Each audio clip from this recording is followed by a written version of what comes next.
முறையினை அகற்றுவதற்கான உறுதிமொழி. இந்திய அரசியலமைப்பு விதிகளின்படி கல்வி பெறுவது குழந்தைகளின் அடிப்படை உரிமை என்பதால் 14 வயதுக்கு உட்பட்ட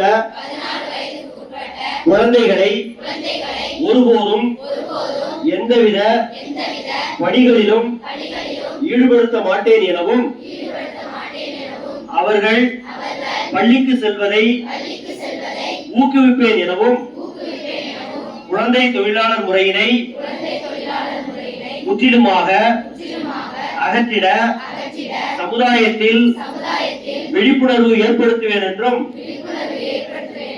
தமிழ்நாட்டை குழந்தை தொழிலாளர் அற்ற மாநிலமாக மாற்றுவதற்கு என்னால் இயன்றவரை பாடுபடுவேன் எனவும் உளமாற உறுதி கூறுகிறேன்.